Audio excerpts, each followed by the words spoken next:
بسم اللہ الرحمن الرحیم الصلاۃ والسلام علیک یا رسول اللہ، الصلاۃ والسلام علیک یا حبیب اللہ۔ محترم صحافی بھائیوں، السلام علیکم ورحمۃ اللہ وبرکاتہ۔ آپ تمام حضرات کا بہت بہت شکریہ کہ آپ نے ہماری درخواست پر اپنے قیمتی وقت سے ہمیں نوازا۔ اللہ تعالیٰ کو اس کا اجر عطا فرمائے۔ محترم صحافی حضرات، پاکستان کی موجودہ حالات آپ کے سامنے ہیں۔ پاکستان ہمیشہ سے یہودی نصرانیوں کی آنکھوں میں کھٹکتا رہا ہے، کیونکہ یہ واحد اسلامی اٹامک پاور ہے اور یہ وہ ریاست ہے جسے خالصتاً لا الہ الا اللہ محمد رسول اللہ صلی اللہ علیہ وسلم کے نام پر حاصل کیا گیا۔ قائد اعظم محمد علی جناح رحمۃ اللہ علیہ اور علماء حقہ کی قیادت میں بے شمار قربانیاں دی گئی، لاکھوں جانوں کا نذرانہ پیش کیا گیا۔ اتنی آسانی سے ہمیں یہ نہیں ملا، بہت قربانیاں دی گئی تاکہ ایک اسلامی ریاست کا قیام عمل میں آئے اور مسلمانوں کو اقلیتوں کی طرح زندگی نہ گزارنی۔ اس اسلامی ریاست کے حصول کے بعد سے اب تک روز بروز اس کے خلاف کبھی کشمیر میں پاکستان سے محبت کرنے والوں کو سزا دی جاتی۔ ایسی صورت میں حالات کا تقاضا تو یہ تھا کہ اسلامیہ نے پاکستان کو اعتماد میں رکھ کر ان سارے عوامل کے خلاف بھرپور رد عمل تیار کیا جاتا، مگر افسوس کہ بیرونی طاقتوں کے اشاروں اور دباؤ پر اسلام کے نام پر بننے والے اس ملک میں اسلام ہی کے خلاف اقدامات شروع کر دیے گئے۔ کبھی حقوق نسواں کے نام پر عورتوں کے حقوق کی دھجیاں اڑا دی گئی، تو کبھی امت مسلمہ کے عظیم ہیرو ممتاز حسین قادری کو راتوں رات شہید کر دیا جاتا ہے۔ کبھی ختم نبوت کے حلف نامے میں ترمیم کر کے قادیانیوں کے اقتدار کی راہ کو ہموار کیا جاتا ہے۔ کبھی عاطف میاں قادیانی کو اقتصادی رابطہ کونسل کا مشیر بنا دیا جاتا ہے، اور کبھی پارلیمنٹ میں کھڑے ہو کر حکمران جماعت اسرائیل کو تسلیم کرنے کی بات کرتی ہے۔ الغرض اسلام کے نام پر بننے والے اس ملک میں اسلام کے خلاف سازشیں زور پکڑتی جا رہی ہیں۔ ہر اسلام مخالف اقدام پر علامہ خادم حسین رضوی دامت برکاتہ عالیہ پہاڑ بن کر آپ سامنے رہے۔ وہ سیاہ ترین دن بھی دیکھا جب 31 اکتوبر کو 2 کورٹ سے ثابت شدہ گستاخ رسول کو رہا کرنے کے احکامات جاری ہوتے، نعوذ باللہ من ذالک، اور ہر چیز سے بڑھ کر اپنے پیارے محبوب علیہ الصلوۃ والسلام سے محبت کرنے والا مسلمان بھلا اس بات کو کہاں برداشت کرتا کہ اس کے پیارے محبوب علیہ السلام کے گستاخ کو رعایت دی جائے۔ چنانچہ پاکستان میں بھی ایسا ہی ہوا اور پاکستان کے طول و عرض میں ہر جگہ احتجاج شروع ہو گیا، جس میں تمام مکاتب فکر سے تعلق رکھنے والے لوگوں نے شرکت کی اور علامہ خادم حسین رضوی اور تحریک لبیک نے اس کی قیادت کی۔ 3 دن کے احتجاج کے بعد قائدین اور حکومت پاکستان کے درمیان معاہدہ ہوا، جس میں یہ طے کیا گیا کہ اس کیس کی نظر ثانی اپیل دائر کی جائے اور اسے لارجر بینچ سنے گا۔ پھر 23 نومبر کو اچانک تحریک لبیک پاکستان کے خلاف بدترین کریک ڈاؤن شروع ہو گیا اور علامہ خادم حسین رضوی سمیت ہزاروں قائدین کو گرفتار کر لیا گیا۔ حکومت کی اس بدعہدی سے فوری طور پر تو ظاہر یہی ہوا کہ حکومت معاہدہ ہوا، جس میں یہ طے کیا گیا کہ اس کیس کی نظر ثانی اپیل دائر کی جائے اور اسے لارجر بینچ سنے گا۔ پھر 23 نومبر کو اچانک تحریک لبیک پاکستان کے خلاف بدترین کریک ڈاؤن شروع ہو گیا اور علامہ خادم حسین رضوی سمیت ہزاروں قائدین کو گرفتار کر لیا گیا۔ حکومت کی اس بدعہدی سے فوری طور پر تو ظاہر یہی ہوا کہ حکومت آسیہ ملونہ کو رہائی دلانا چاہتی ہے۔ تو یہ سارا کچھ جو ہوا، بدعہدی جو ہوئی، اس بدعہدی کو بھی دنیا نے دیکھا، مگر پھر 23 نومبر سے لے کر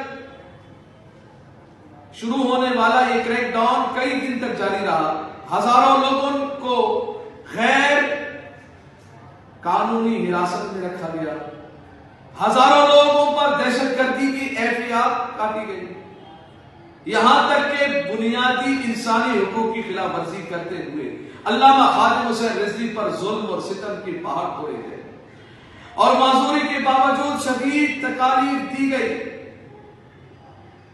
غیر قانونی حراست اور پھر دہشت گردی اور غداری کے مقدمات، 39 دن تک آپ کو قید میں رکھا گیا اور وہاں سے پھر 20 روز کے لیے جسمانی ریمانڈ میں رکھا گیا۔ ہم پر ظلم و ستم کی انتہا تو دیکھیے کہ امیر تحریک لبیک سندھ علامہ غلام غوث بغدادی جو پہلے ہی 21 روزہ جیل میں گزار کے آئے تھے، ان کو صرف پریس کانفرنس کرنے کے جرم میں گرفتار کر دیا گیا۔ کتنا ظلم ہے یہ! احتجاج آئینی حق ہے ہم سب کا، اور تحریک لبیک نے صبر کا دامن ہاتھ سے نہیں جانے دیا اور ہر ظلم کے مقابلے میں آئینی اور قانونی جدوجہد کو جاری رکھا۔ لیکن پھر 29 جنوری کو آسیہ کیس کی نظر ثانی اپیل کی سماعت کا اعلان ہوا، جس میں لارجر بینچ کے بجائے 3 رکنی بینچ کا انتخاب کیا گیا، اور اس 3 رکنی بینچ میں سے 2 وہی جج تھے جنہوں نے 3 ماہ پہلے اسے بری کیا تھا، اور پھر نظر ثانی کا نتیجہ بھی وہی نکلا جس کی امید تھی، یعنی اپیل مسترد کر دی گئی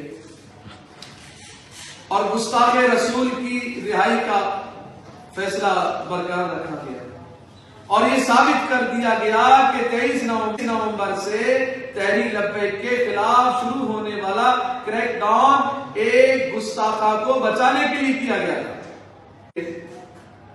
ان کو رہا کر دیا گیا، لیکن افسوس 126 دن دارالحکومت یرغمال بنانے والی حکومت میں آ کر احتجاج کرنے والوں کو کنٹینر دینے کا وعدہ کرنے والی تبدیلی سرکار کو عاشقان مصطفیٰ کا لبیک کا نعرہ ہی وہ برداشت نہیں ہوا، اور ایک بار پھر حکومت احتجاج کرنے والوں پر ٹوٹ پڑی۔ برداشت کر سکتے ہیں مگر اپنے نبی کی گستاخی کو کبھی بھی برداشت نہیں کر سکتے، اور جو گستاخی کرے اس کی بریت کو کبھی بھی برداشت نہیں کر سکتے۔ بس یہی پیغام ہمیں دینا تھا کہ جو ہمارے ساتھ ظلم ہوا، جو ظلم و ستم کیا گیا، میڈیا کے لوگوں نے بھی ہمارا بائیکاٹ کیا، مگر جو نہیں دے رہے وہ نہ دے، کیونکہ ان کے دینے نہ دینے سے ہمیں فرق نہیں پڑتا، بلکہ وہ اپنے ایمان کے تقاضوں کو بھول رہے ہیں کہ ہمارا ایمانی تقاضا کیا ہے۔ ہم امید رکھتے ہیں ان سے کہ یہ خوف اور ڈر کے ماحول سے نکل کر وہ بھی صحیح معنوں میں صحافت کو اختیار کرے اور جو حق ہے اس حق کو پہنچائے۔ ہم اس پاکستان میں الحمدللہ عوام اہل سنت 70% میں ہم ہیں۔ ہماری آواز کو نہ دبایا جائے بلکہ اس آواز کو پہنچایا جائے۔ اللہ تعالیٰ آواز پہنچانے والوں کو، حق سننے والوں کو حق کو پہنچائے۔ اللہ تعالیٰ ان کو جزائے خیر عطا فرمائے۔ السلام علیکم ورحمۃ اللہ۔ کسی کو کوئی سوال کرنا ہو؟ اچھا، آج جو ابھی آپ کی ریلی یہاں پہنچی ہے تو آپ کے ساتھ کہاں کیا کیا واقعات پیش آئے ہیں؟ یہاں بھی دیکھو پرامن طریقے سے ہم ریلی ہماری آئی ہے، اور تاریخ میں پاکستان اس بات پورے تاریخ پاکستان میں یہ بات ثابت ہے کہ عوام اہل سنت ہمیشہ پرامن رہے، نہ اسلحہ ہے، نہ ڈنڈا ہے، نہ کچھ ہے۔ یہ ملک پاکستان ہمارا ہے، یہ روڈ ہمارے ہیں، یہ دکانیں ہماری ہیں، یہ گاڑیاں ہماری ہیں، یہ عوام ہماری ہے۔ بس جو غلط کر رہا ہے، لوگوں کو اشتعال دیا جا رہا ہے اس طرح کے فیصلے دے کر، کیونکہ کیونکہ اس کو کوئی بھی مسلمان آپ دل پر آپ ہاتھ رکھ کر اور دل و دماغ کو حاضر رکھ کر ہر بندہ اس بات کو سوچے تو اس کا یہ فیصلے کو کبھی بھی وہ تسلیم نہیں کرے گا. سب پورے پاکستانیوں کو اس بات کا علم ہو گیا ہے کہ آسیہ ملونہ کو بیرونی دباؤ پر زبردستی رہا ہے. اور یہی پیغام ہے کہ آسیہ ملونہ کو بیرونی دباؤ پر زبردستی رہا ہے. اور یہی پیغام دیا جاتا ہے کہ ڈرو مت. آج تم نے آسیہ دے دیا, کل کوئی پاکستان معاملے میں پاکستان دے دو گے.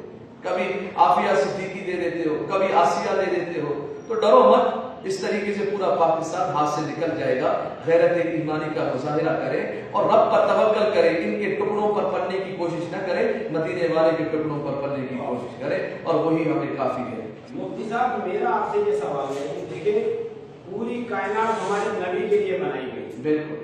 اور منصف کا جو یہ عمل ہے یہ بھی نبی پاک کی طرف سے ہے کہ منصف اعلیٰ صاحب نثار سامنے کی روشنی مطلب جو فیصلہ دیا وہ شواہد کی روشنی میں دیا. اور میرا اپنا ایمان یہ ہے کہ اگر کوئی نبی کی شان میں گستاخی کا مرتکب ہوگا تو اس کے جسم میں کیڑے پڑ جائیں گے. یہ میری اپنی ذاتی سوچ ہے. انشاءاللہ. آسیہ 14 سال تک جیل میں رہی, تو کیا آپ نہیں سمجھتے کہ اگر وہ اس کی مرتکب ہوتی تو رب تعالیٰ اس کو نشان عبرت بنا دیتا؟ صحیح ہے. اور پھر یہ ہے کہ یہ فیصلہ ایک منصف نے کیا ہے, اس منصف کو نشان عبرت بنا دے گا میرا رب. تو آپ اپنے لوگوں کو کیوں نہیں تلقین کرتے ہیں کہ اس پہ سبق لیا جائے اور رب کی جو میرے رب کی شان ہے اس کا انتظار کیا جائے؟ جی, آپ نے جو بات کی ہے کہ یعنی اس کو اللہ تعالیٰ کی طرف سے عذاب الہی کا مرتکب وہ کیوں نہیں ہو رہا. بات یہ ہے نا کہ اس پر رب کا عذاب کیوں نہیں آ رہا. تو یہ مشیت الہی ہے. میرا رب جب چاہے جس کو چاہے جس وقت چاہے وہ عذاب میں مبتلا کر دے. یہ بات نہیں ہے کہ وہ ظلم کر رہا ہے, کوئی ظلم کر رہا ہو اور اس کو عذاب نہ آئے. یہ اس بات کی دلیل ہے کہ وہ ظالم نہیں ہے. اگر کوئی قاتل ہے, جیسے کہ جیلوں میں قاتل بہت سارے موجود ہیں, انہوں نے قتل کیا ہے مگر وہ ابھی تک جیلوں میں ہیں اور اپنی موت مر جاتے ہیں, تو اس بات کی دلیل نہیں کہ انہوں نے قتل نہیں کیا. جنہوں نے چوری کی ہے ان کو اگر اللہ تعالیٰ کی جانب سے کوئی عذاب نازل نہ ہو پر مشیت الہی کی بنا پر, تو یہ دلیل نہیں ہے کہ وہ بری و ذمہ ہیں. اور دوسری بات یہ ہے فرعون سے بڑھ کر کوئی ظالم کون ہو سکتا ہے. اب 400 سال اس کی زندگی رہی, 400 سال میں کبھی اس کو سر کا درد بھی نہیں ہوا. تو اس بات کی دلالت تو نہیں ہے کہ فرعون حق پہ تھا. یہ حق ہونے کی دلیل نہیں ہے. حق ہونے کی دلائل کیا ہے؟ اور آپ نے جو بات کی کہ جج صاحبان نے گواہوں کی روشنی میں یہ فیصلہ دیا, تو اس بات کو پوری دنیا دیکھ رہی ہے, پورے پاکستان والے دیکھ رہے ہیں کہ 9 سال تک جن گواہوں کی بنا پر 2 ججوں نے سزا دی ہے, ان کی سزائیں کہاں گئی؟ انہوں نے بھی تو گواہوں کی بنا پر سزا دی ہے. جب اتنے سارا کچھ ہو گیا, اتنا کرنے کے بعد اس نے جب معاذ اللہ نے میرے پیارے محبوب علیہ السلام کی شان میں گستاخی کی, پھر قوم کیسے اس بات کو مانے؟ ایک بات یہ ہے کہ ابتدائی مراحل میں اس کو رہا کر دیا جاتا, تو بات سمجھ میں آتی گواہیاں غلط تھی. جب سیشن کورٹ سے اس کو سزا مل گئی تو بات پکی ہو گئی کہ اس نے گستاخی کی ہے. پھر اس کے بعد ہائی کورٹ نے جب سزا دی اور بات پکی ہو گئی. اب ان پاکستانیوں کے, مسلمانوں کے, پوری دنیا والوں کے ذہن سے اس بات کو کیسے نکالا جا سکتا ہے کہ نہیں وہ پہلے گواہیاں غلط تھی اور اب والی گواہی درست ہے. اس کو کبھی کوئی مسلمان تسلیم نہیں کر سکتا. یہ سوائے دھوکے کے کچھ بھی نہیں ہے. دھوکے میں مسلمانوں کو رکھا جا رہا ہے اور زبردستی رہا کر دیا جا رہا ہے. بہرحال میرے رب کی جو لاٹھی ہے, ان بطش ربک لشدید, تیرے رب کا پکڑ بہت سخت ہے. جن ججوں نے یہ سزائیں جو فیصلہ کیا ہے اور جو لوگ اس کے حامی ہیں, میں دعا یہی کرتا ہوں کہ کل قیامت کے دن وہ آسیہ کے ساتھ اٹھیں اور انشاءاللہ ہم اپنے نبی کی حمایت میں نکلے ہیں. ہماری جانیں, تن, من, دھن سب میرے نبی پہ قربان ہیں. اور دوسری بات یہ ہے, آپ اس بات کو ترغیب دے رہے ہیں. ہم تو منبر اور رسول سے اس بات کو لوگوں تک پہنچا رہے ہیں کہ جو گستاخی کرے, اس پر گستاخی ثابت ہو تو اس کو عدالتوں میں لایا جائے, اس کو کورٹ میں پیش کیا جائے, وہ عدالتوں میں لایا جائے تاکہ اس پر مقدمہ چلے اور انصاف کا تقاضا پورا ہو. مگر اب ہم کچھ بولے یا نہ بولے, یہ قوم کی ذہن میں بات آ گئی ہے کہ جو گستاخی یہ رسول کا مرتکب ہو اس کو رہا کر دیا جاتا ہے. پہلے تو ہمارے لیے سہارا اور پوری پاکستانی عوام کے لیے ایک سہارا تھا نا کہ 295C قانون موجود ہے, اس کے تحت کسی نے ان کو سزا دی جائے گی, مگر آج تک جب سے یہ قانون بنا ہے آج تک 295C پر عمل نہیں ہوا ہے, کسی کو آج تک سزا نہیں دی گئی. ایک پہلی مرتبہ آسیہ ملونہ کو سزا موت دی گئی اور اس کو بھی بری کر دیا گیا تاکہ اس قانون کو غیر مؤثر بنایا جائے. تو یاد رکھیے گا آپ کے غیر مؤثر بنانے سے یہ قانون غیر مؤثر نہیں ہوگا, کیونکہ ان بطش ربک لشدید, میرے رب کا پکڑ وہ سخت ہے, اور جب میرا رب پکڑے گا پھر ان سب کی اچھی اچھی چیزیں نکلیں گی. اللہ تعالیٰ ہم سب کو نیک بات کرے. اس میں ذرا مفتی صاحب میں یہ بھی پوچھوں گا کہ اگر آفیہ بے گناہ اور بے قصور تھی تو سلمان تحصیل نے گورنر کی حیثیت سے صدر مملکت کو اس کی معافی کی درخواست کس بنیاد پر کی؟ بالکل بات درست کی آپ نے کہ سلمان تحصیل نے جو آسیہ ملونہ کے بچانے کی درست کی آپ نے کہ سلمان تحصیل نے جو آسیہ ملونہ کے بچانے کی حق میں کھڑا ہوا اور صدر مملکت کو اس کی معافی کی, تو معافی تب ہوتی جب سزاوار ہو, اور اس نے خود اعتراف کی, انہیں زندگی کے اندر خود اس بات کو اعتراف کیا.